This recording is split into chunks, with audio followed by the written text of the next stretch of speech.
पोटी जन्माला म्हणून देवकी वसुदेव हा पुत्र जगुदेव अशी वसुदेव आणि देवकीच्या हातातील साखळदंड खाली गळून पडले आणि कारागृहाचे दरवाजे आपोआप उघडू लागले. तसेच कारागृहातील कडेकोट पहारा देणारे रक्षक अचानक आपण ही संधी साधून बालकाला सुरक्षित ठिकाणी न्यायला हवं. म्हणजे पुन्हा पुत्र घेऊच होय, पण त्याला पर्याय नाही. वसुदेवाने आपल्या नवजात पुत्राला म्हणजे श्रीकृष्णाला टोपली ठेवली आणि ती टोपली डोक्यावर धरून वसुदेव कारागृहाच्या बाहेर पडला. वसुदेवाला हा पुत्र त्याची बहीण यशोदा हिच्याकडे ठेवावा. त्या रात्री खूप पाऊस यमुना नदीला पूर आला. ती ओलांडण्यासाठी वसुदेवाने यमुनेच्या पात्रातून चालायला सुरुवात केली. पावसापासून आपल्या भगवंताचे रक्षण व्हावे यासाठी वसुदेवाच्याही नकळत एका नागाने त्या टोपलीवर आपल्या फण्याने छत्र धरले. वसुदेव जसजसा त्या नदीच्या पात्रात पुढे पुढे जाऊ लागला तसा तो पाण्यात बुडू लागला. हो, छाती आणि त्यानंतर तोंडापर्यंत पाणी घेऊन पोहोचलं होतं. तरीही वसुदेव निश्चयाने चालतच होता. आता पाणी वसुदेवाच्या डोक्यापर्यंत आलं होतं. यमुनेच्या उग्ररूप धारण केलेल्या पाण्याचा जेव्हा टोपलीतील बालकाच्या पायाला स्पर्श झाला तेव्हा यमुनेचे पाणी अचानक ओसरले. जणू काही यमुना नदी त्या बालकरूपी भगवंताच्या चरण स्पर्शासाठी आतुरली होती. नदीचे पाणी ओसरल्यानंतर पाऊसही कमी झाला आणि नागही अदृश्य झाला. वसुदेव लगबगीने पावले टाकत गोकुळाच्या दिशेने जाऊ लागला.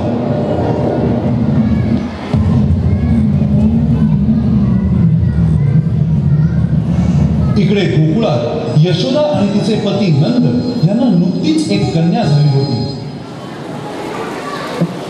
गोकुळात गेला त्यावेळेस जी यशोदेला कन्या झाली होती, आपल्या बाळाला तिथे ठेवून त्या यशोदेची कन्या वसुदेवाने आपल्या टोपलीत ठेवली आणि एका क्षणाचाही विलंब न करता वसुदेव मथुरेला परत निघाला. यमुनेचा पूर आता ओसरला होता, त्यामुळे झपाझप पावले टाकत वसुदेव हा मथुरेला पोचला आणि परत तुरुंगात आपल्या जागी स्थानापन्न झाला. तेवढ्यात शिपायांनाही जाग आली. वसुदेवाच्या हातातल्या बेड्या परत जशा होत्या तशा लागल्या आणि बाळाच्या रडण्याचा आवाज यायला लागला. बाळाच्या रडण्याचा आवाज आल्याबरोबर शिपाई ताबडतोब कंसाकडे वरती द्यायला गेले आणि कंसाला त्यांनी सांगितलं, महाराज महाराज देवकीच्या 8व्या पुत्राने जन्म घेतला आहे.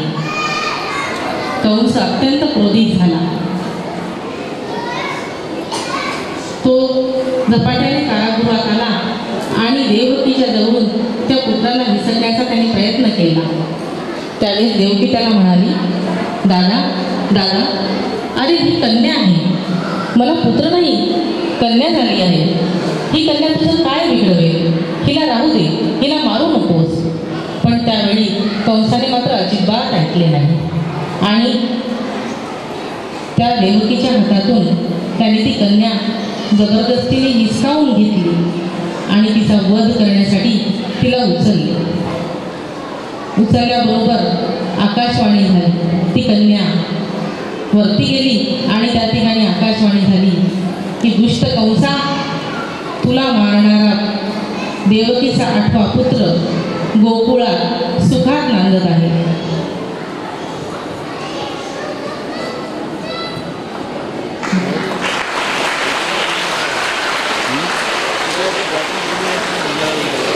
तिकडे गोकुळात मात्र सगळीकडे आनंदी आनंद.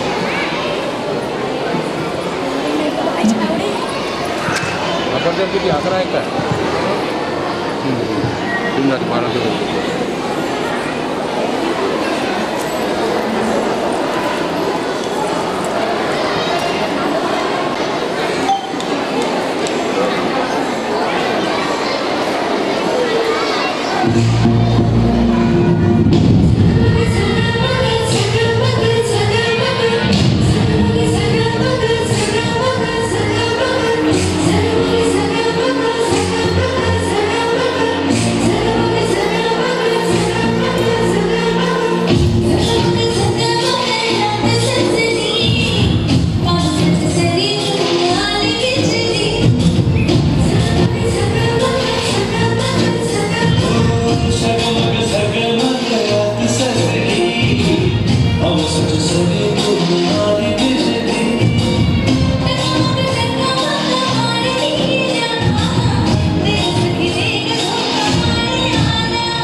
यशोदेलाच नाही तर साऱ्या गोकुळाला वेळ लागलो. कृष्ण नंदाच्या गोकुळात आता हळूहळू वाढू लागला. तसा तो त्याच्या परमेश्वरी लीलाही दाखवला. यशोदेला तो इतक्या पुढे झाला की जिथे तिथे तिला कृष्णच दिसत होता आणि कृष्णही तिला सारखा वेळ लावत होता, ओढून टाकत होता. कृष्णाच्या बाललीलांनी सारे गोकुळ सुखावून गेले. यशोदेला तर त्याला कुठे ठेवू आणि कुठे नको असे झाले होते. त्याच्या राडापुडात दिवस हळूहळू कसे निघून जात होते ते कळतच नव्हते. आता हा कृष्णा जसं जसं मोठा होत गेला तसं तसं त्याच्या थोड्याही वाढू लागल्या.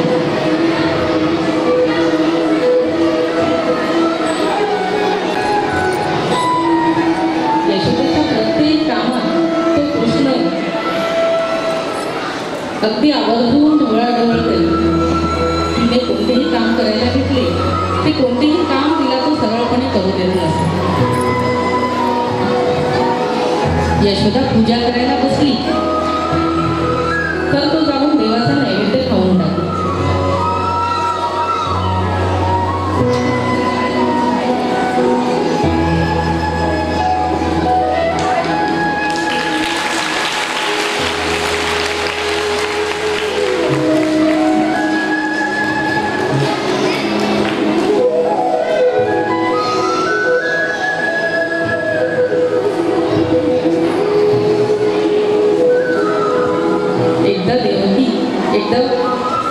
यशोदा पूजा करत असताना कृष्णाने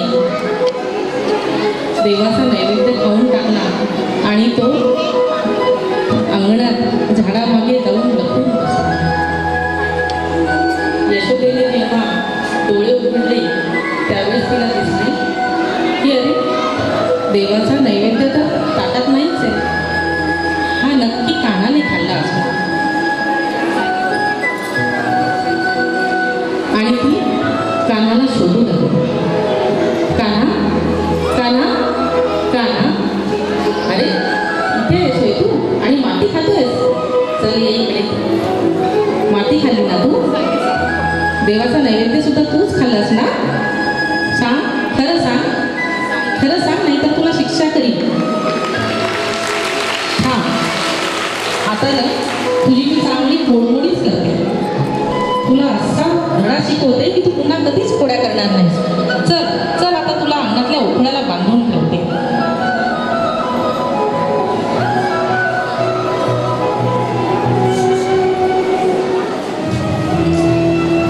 आता मुळी तिथून हलायचं नाही.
रूपाने उभं राहायचं आहे आणि हा जो शाप होता त्याला जेव्हा आम्ही हुशार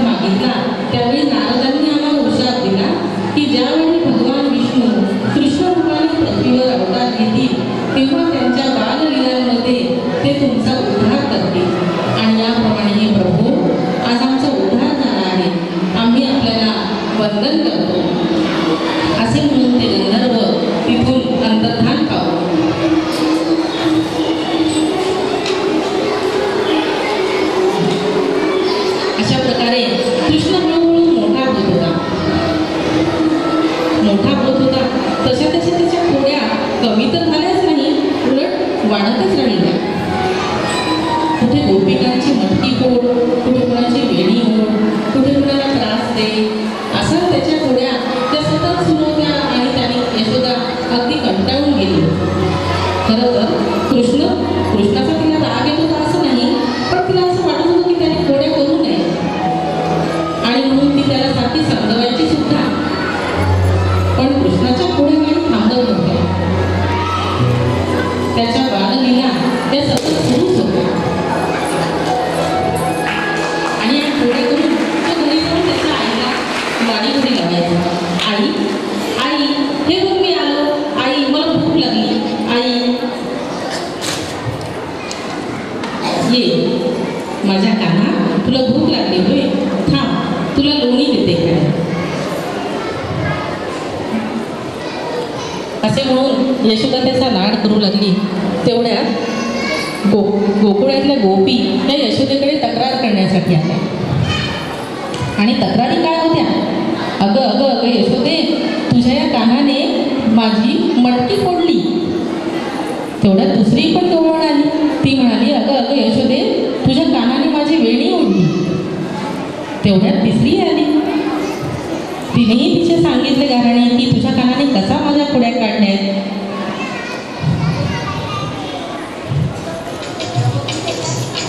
अशा या साऱ्या गवळणी कृष्णाचे गाराणे करण्यासाठी यशोदेकडे आल्या.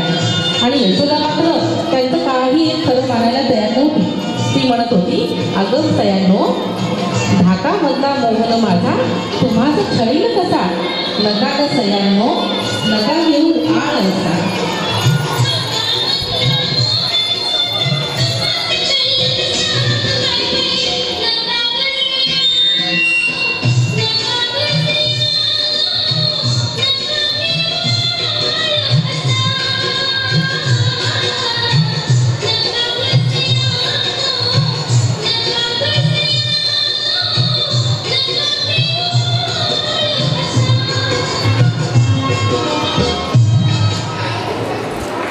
कंस मामा मात्र तिकडे मथुरेमध्ये फार चिडून बाळकृष्णाचा विनाश करण्यासाठी तो अनेक राक्षसांना सतत गोकुळात पाठवत होता. कंसाने पाठविलेल्या अनेक राक्षसांना बालकृष्णाने यमुनेमध्ये रचून त्या यमुनेचे पाणी विषारी करून तिथे जी कुणी जनावरं, माणसं, पशुपक्षी पाणी पिण्यासाठी येत त्यांना ठार मारलं. कालिया नागाच्या विषाने आणि त्यावरून उडणारे पक्षी मृत्युमुखी पडतात. त्या नदीचे पाणी पिणारी जनावरे मृत्युमुखी पडत. आणि गावकरी सुद्धा यमुना नदीचे पाणी पिऊन मृत्युमुखी पडू लागले. आणि कृष्णाने ठरवले की आता या कालियाचा काहीतरी करावं लागणार, या कालियाला इथून घालवावं लागणार. कारण यमुना अशी विषारी झाली तर पाणी कुठलं प्यायचं. आणि म्हणून कृष्ण त्याच्या सगळ्या सवंगड्यांना घेऊन यमुनेच्या तीरावर खेळण्यासाठी गेला. सारे गोप सवंगडी कृष्णासोबत तिथे चेंडू खेळू लागले. आणि चेंडू खेळता खेळता कृष्णाने मुद्दामच तो चेंडू यमुना नदीमध्ये फेकला. आता सारे सवंगडी त्याला म्हणू लागले, अरे कृष्णा, तुला माहिती आहे ना तिकडे या यमुना नदीमध्ये कालिया नाग लपलेला आहे, तर तिकडे का फेकलास तू चेंडू? तूच फेकलास ना, जा आता तूच तो चेंडू घेऊन ये. आणि कृष्ण तर याच गोष्टीची वाट पाहत होता. तो गेला आणि ताबडतोब त्याने त्या यमुना नदीमध्ये उडी घेतली. यमुना नदीमध्ये उडी घेतल्यानंतर त्या कालियाशी कृष्णाचे घनघोर युद्ध झाले. आणि अखेर त्या कालियाला पराभूत करून कृष्णाने त्या कालियाला तिथून जाण्याची आज्ञा केली.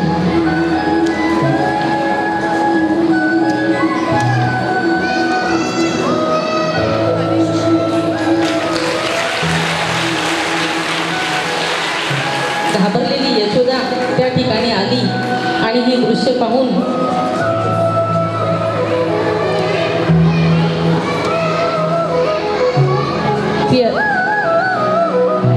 पाहून तिला अचानक भोवळ आली. कालिया मरणामुळे सारे गोकुळवासी अत्यंत आनंदित झाले. त्यांच्यावर आलेलं हे आणखी एक संकट त्यांच्या लाडक्या कृष्णाने दूर केलं होतं. कान्हाने कालियाच्या मस्तकावर पाय ठेवून बासरी वादन केले. त्यावेळी सारे गोकुळ आनंदित झाले आणि कृष्णाने त्या कालियाला आज्ञा केली की हे कालिया, आता तू इथून दूर निघून जा आणि यानंतर कुणालाही याप्रमाणे तुझ्या विषाने ठार मारू नकोस. आणि कालियाही कृष्णाला शरण आला आणि त्या ठिकाणाहून कायमचा निघून गेला. कंस पाठवित असलेल्या एका राक्षसाचा बिमोड श्रीकृष्ण हा त्याच्या लीलांनी करत होता आणि त्यासोबतच त्याच्या ज्या क्रिया आहेत त्यांनी सुरू केल्या. आहे आणि आपण जर इंद्राची पूजा केली तर पाऊस चांगला पडेल आणि मग धान्यही चांगले पिकेल, सर्वांना पाणी मिळेल, अन्न मिळेल, समृद्धी येईल, संपत्ती येईल. यामुळे गोवर्धन पर्वतावर जाऊन सारेजण तिथे इंद्राची पूजा मांडतात. कृष्णाला मात्र हे मान्य नव्हतं. कृष्ण म्हणायचा की गोवर्धनाची पूजा आपण केली पाहिजे. इंद्राची पूजा करून काय मिळणार आहे? आपल्याला जो धनधान्य देतो, अन्न देतो, समृद्धी देतो, तो तर हा गोवर्धन पर्वत आहे. याच्यावर आपली गुरेढोरे चरतात, ती आपल्याला दूध देतात, आपल्याला अन्न मिळतं, पीक मिळतं आणि आपण इंद्राची पूजा कशाला करायची? असं म्हणून कृष्णाने इंद्रपूजेला विरोध केला आणि त्याने तिथे सर्वांकडून गोवर्धनाची पूजा करून घेतली. या गोष्टीमुळे इंद्र जो आहे अतिशय क्रुद्ध झाला आणि क्रुद्ध झाल्यानंतर भयंकर जलवर्षाव इंद्राने त्या ठिकाणी सुरू केला. सारे गोकुळवासी भयभीत झाले. त्याचवेळी श्रीकृष्णाने या सर्वांना वाचवण्यासाठी तो गोवर्धन पर्वत स्वतःच्या करंगळीवर उचलला आणि त्या खाली साऱ्या गोकुळवासियांनी, पशुपक्ष्यांनी, जनावरांनी, गायीबैलांनी साऱ्यांनी तिथे आश्रय घेतला.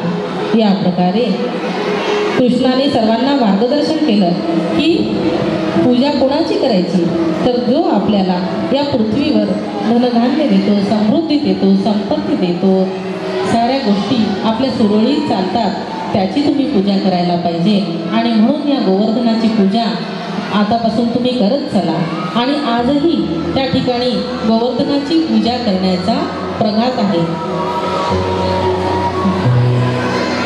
असा हा श्रीकृष्ण कधी गोपींच्या खोड्या तर कधी सवंगड्यांसोबत दह्या दुधाची चोरी, या सगळ्या लीलांमुळे कृष्ण सर्वांचाच लाडका झाला.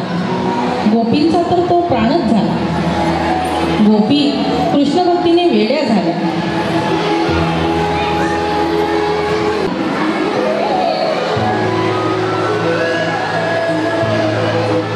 यांची भक्ती तर आपण पाहतो आणि त्या गोपिका त्यांच्या भावना या ठिकाणी व्यक्त करत आहेत.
गवळ्याच्या बोरीनं जरा मटकी सांभाळा आला रे आला गोविंदा आला गवळ्याच्या बोरीनं जरा मटकी सांभाळा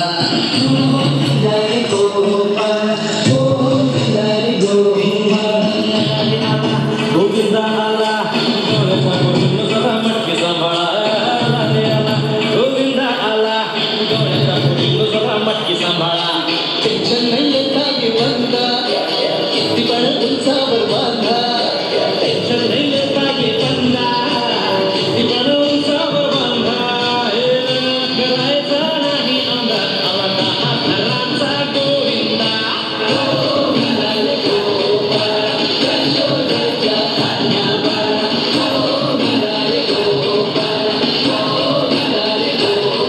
तुझ्या घरात नाही पाणी घागर भूतानी रे गोपाळा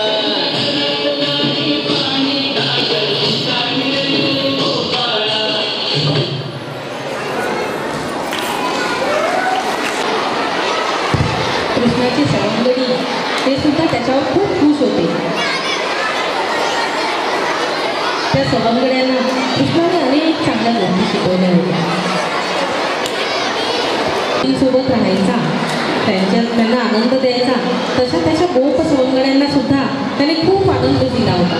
त्या गोप सवंगड्यांचा सुद्धा गळ्यातला ताईत श्रीकृष्ण झाला होता आणि ते सुद्धा त्या कृष्णासाठी खूप वेळे झाले होते. प्रत्येकाला आपल्यासोबत कृष्ण हवा होता.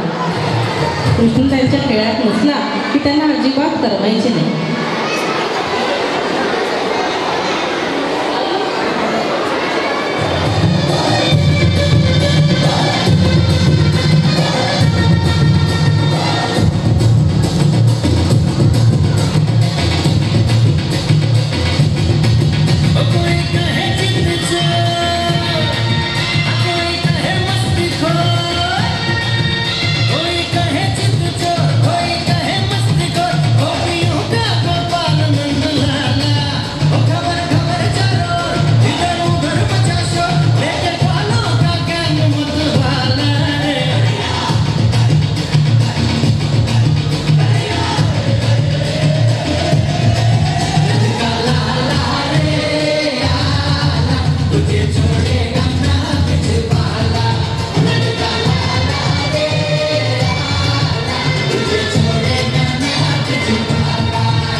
झालेली त्याची सती राधा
सुदाम्याच्या पत्नीने सुदाम्याला सुचवले की त्याने श्रीकृष्णाकडे जाऊन मदतीची याचना करावी.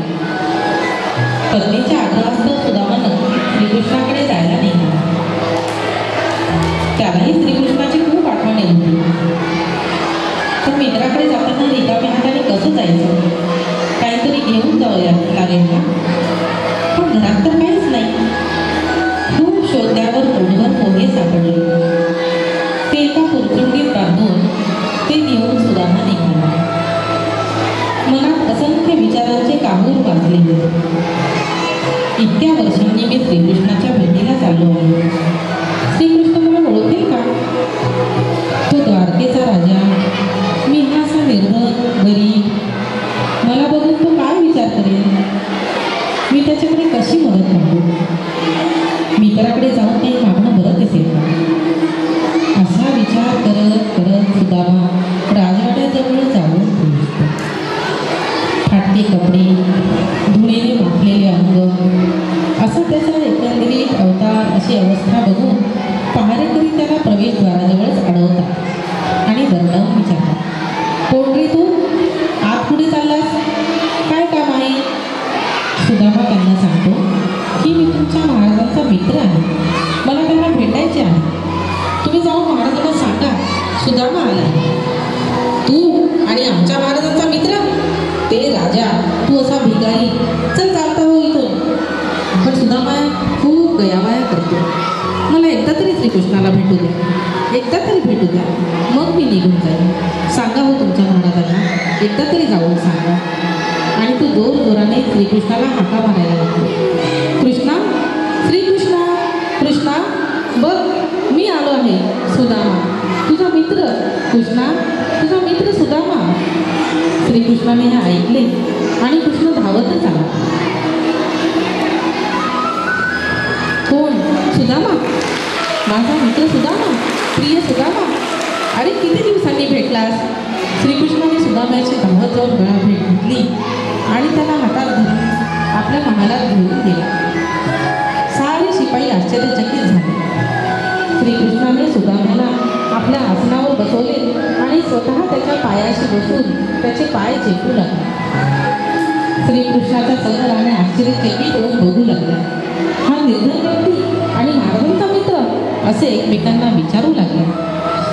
सुदामाची ओळख करून देताना श्रीकृष्ण त्या राण्यांना म्हणाला, हा माझा प्रिय मित्र सुदामा धनाने गरीब असला तरी मनाने फार श्रीमंत आहे. श्रीकृष्ण व रुक्मिणी दोघे सुदामाचे पाय धुतात. श्रीकृष्ण स्वतःच्या उपरण्याने सुदामाचे पाय पुसतो.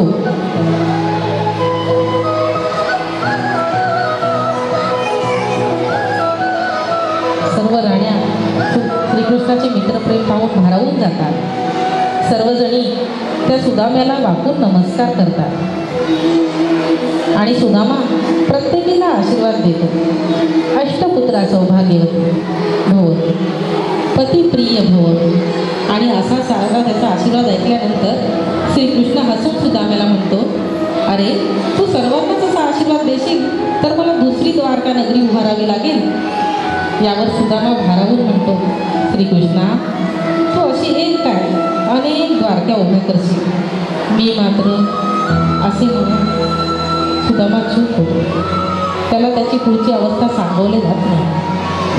तेवढ्यात श्रीकृष्ण राण्यांना म्हणतो, अगं अशा बघताय काय, माझ्या मित्रासाठी भोजनाची व्यवस्था करा.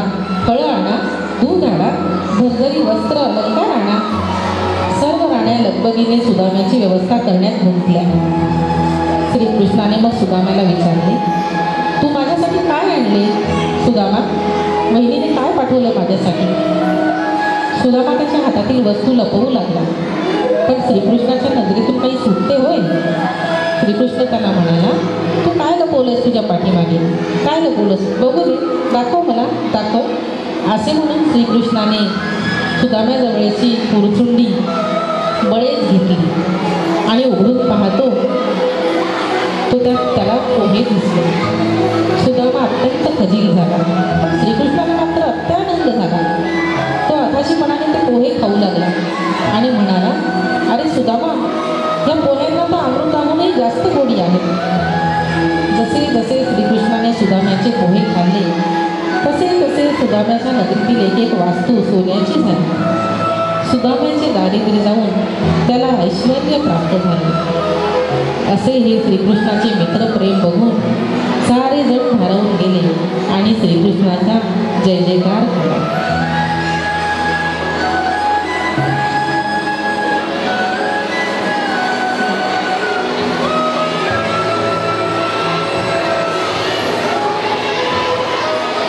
यानंतर श्रीकृष्णाने सुदाम्याला अनेक भेटी देऊन त्याच्या गावी परत पाठवले.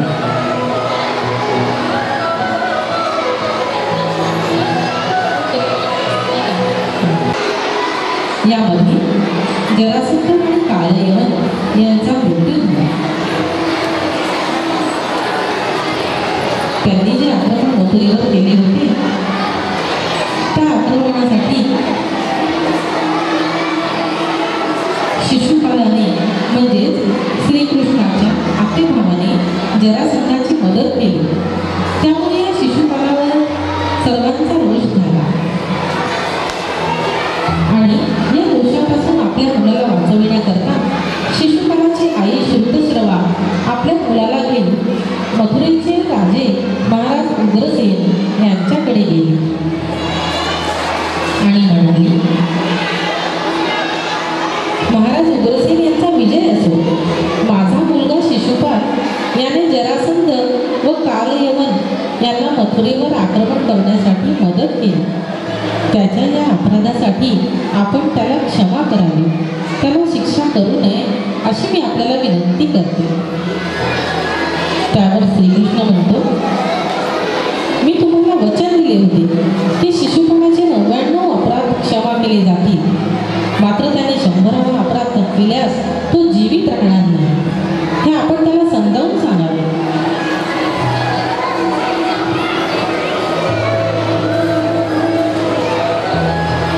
यानंतरही शिशुपालाची अवस्था काही सुधारली नाही. त्याचे अपराध तसेच चालू होते.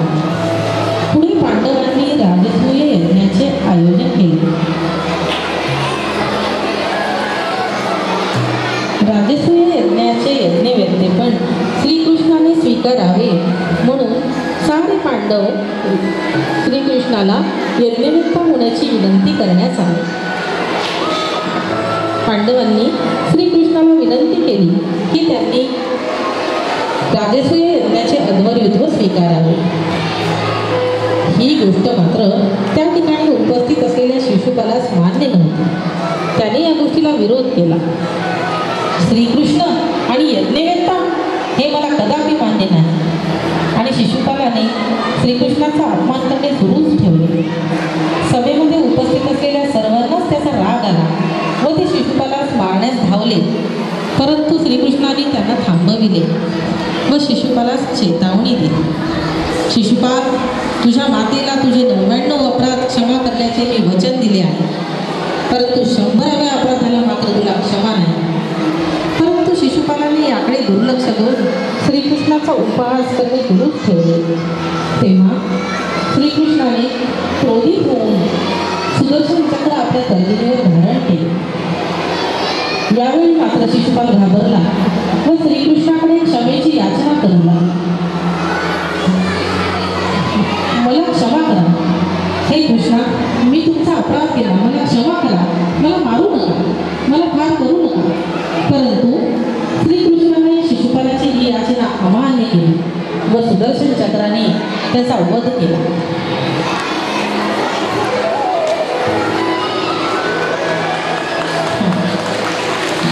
अशा अनेक अधर्मी लोकांना श्रीकृष्णाने शासन केले.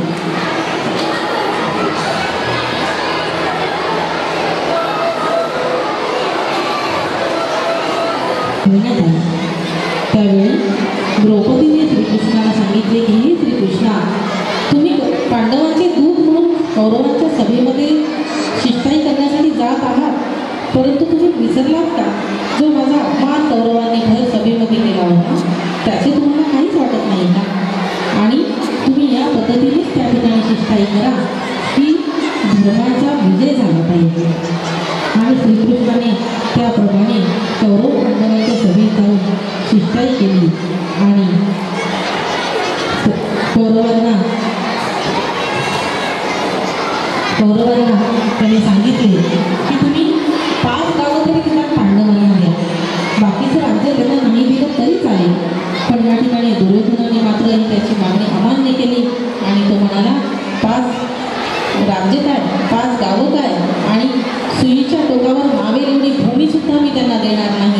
आणि हे युद्ध होणारच आणि यानंतर युद्धाची तयारी करण्यात आली आता आणि हे युद्ध अटळ असणार आहे.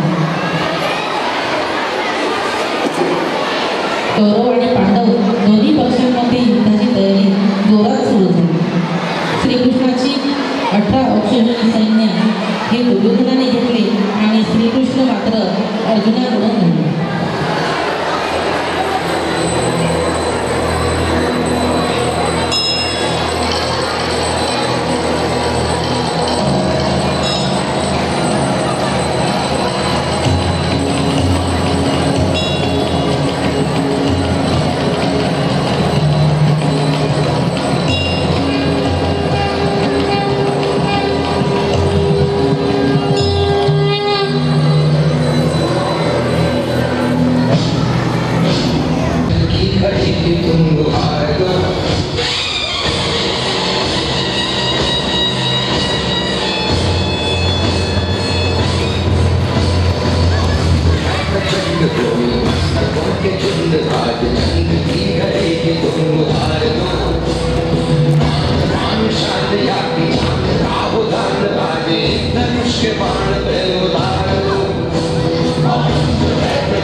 श्रीकृष्णाने त्या ठिकाणी घेतली होती ती म्हणजे या युद्धामध्ये मी शस्त्र घेणार नाही आणि त्याप्रमाणे शस्त्र नाही घ्यायचं तर मी अर्जुनाचं सारथी मात्र मी करू शकतो असे म्हणून श्रीकृष्ण अर्जुनाचा सारथी होऊन त्या युद्धामध्ये सहभागी झाला.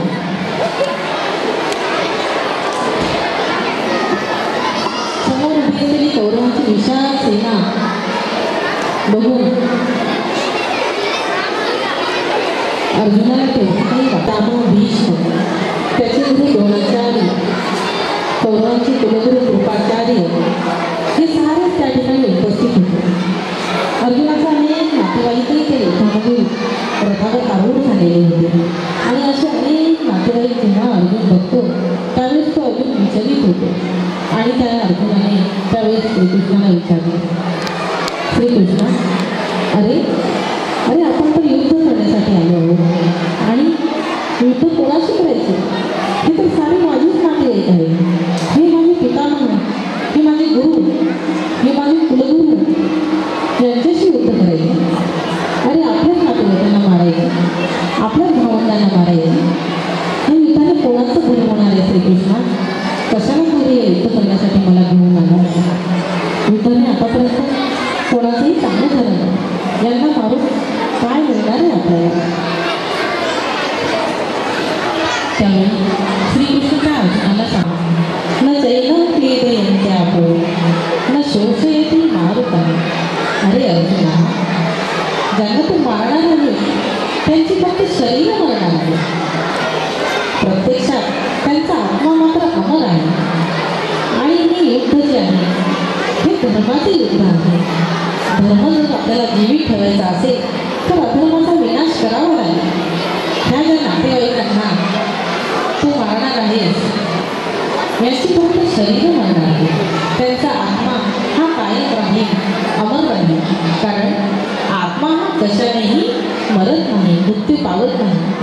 तो शस्त्राने मारला जाऊ शकत नाही, तो पाण्याने भिजवला जाऊ शकत नाही, वाऱ्याने उडवला जाऊ शकत नाही.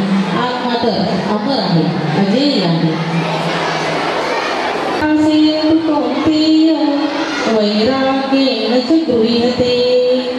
अरे अर्जुना, तुला आता जरी असं वाटत असेल की मी कसं यांना मारू, यांना बघून माझं मन विचलित होते आहे, त्या मनाला मी कसा काबू लावू? तर अर्जुना, मी तुला सांगतो, हे महाबाहो, हे सगळं अभ्यासाने प्राप्त होते.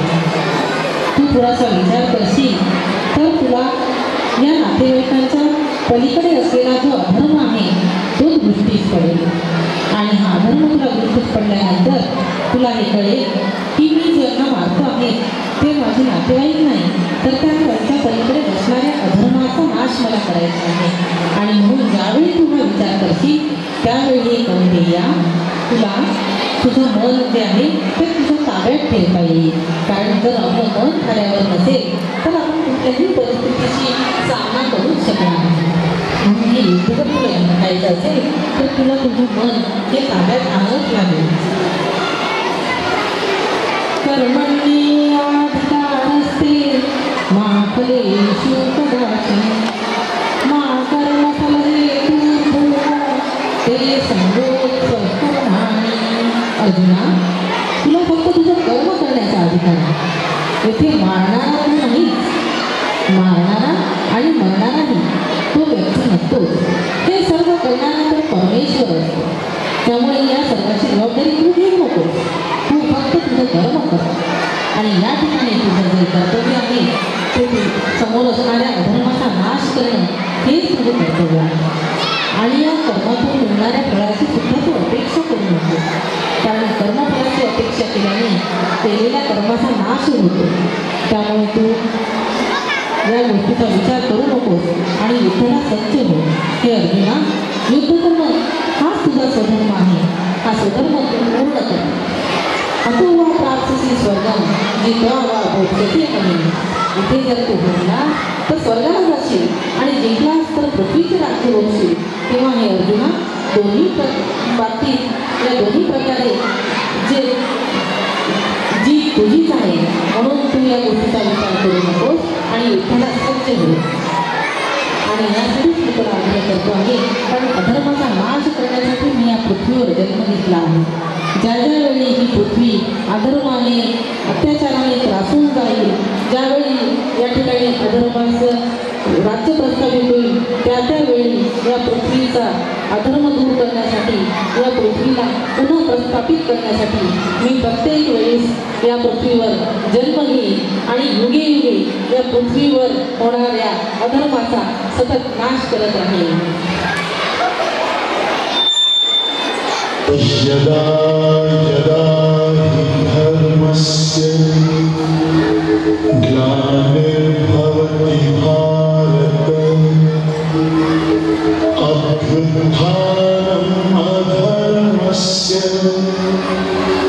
तदात्मानं सृजाम्यहम् परित्राणाय साधूनां विनाशाय दुष्कृतां धर्म संस्थापनार्थाय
प्यारी बंसी बजैया रास रचैया तारनहार मेरे तुम्ही के भैया तुमसे बड़ा कहाँ कौन कन्हैया। श्री कृष्ण गोविंद हरे मुरारे हे नाथ नारायण वासुदेवा।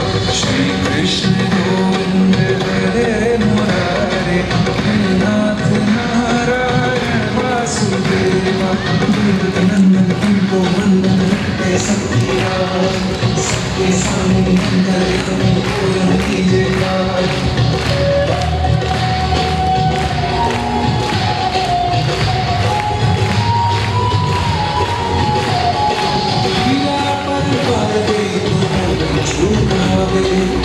सागर से सखी नैया दूरी पार लगा दे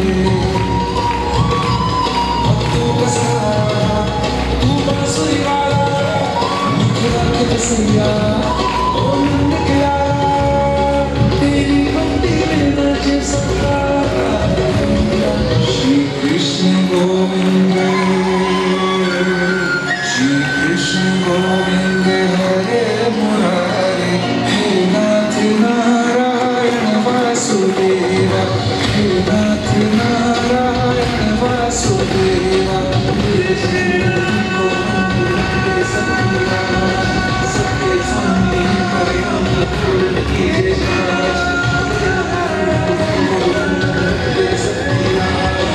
सबके सामने परिणाम पूर्ण कीजिएगा।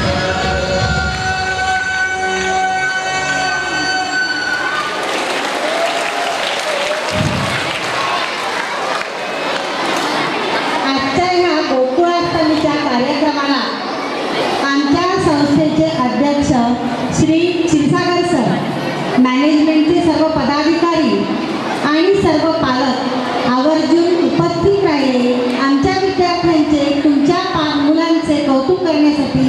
यासाठी मी SNC इंग्लिश स्कूलतर्फे सर्वांचे आभार मानते आणि पालकांना विनंती की कोणीही प्रसाद घेतल्याशिवाय जाऊ नये। आणि आता दहीहंडीचा कार्यक्रम आहे स्टेजवर। या श्रीकृष्णाची जयंती आपण गोकुळाष्टमीच्या रूपाने इतक्या हजारो वर्षांपासून साजरी करत आहोत आणि श्रीकृष्ण म्हटला की दहीहंडीशिवाय त्याची जयंती पूर्ण होऊ शकत नाही। म्हणून आज श्रीकृष्णाची जयंती झाली आणि आज दहीहंडीचा दिवस आहे किंवा आज आपण इथे दहीहंडी करणार आहोत। या दहीहंडीचा प्रसाद आपण सर्वांनी घेऊन जावा अशी आपल्याला आग्रहाची विनंती आहे। दहीहंडीनंतर all the class teachers are requested to take their students to their classes to distribute prasad.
आपण वाढून घ्या।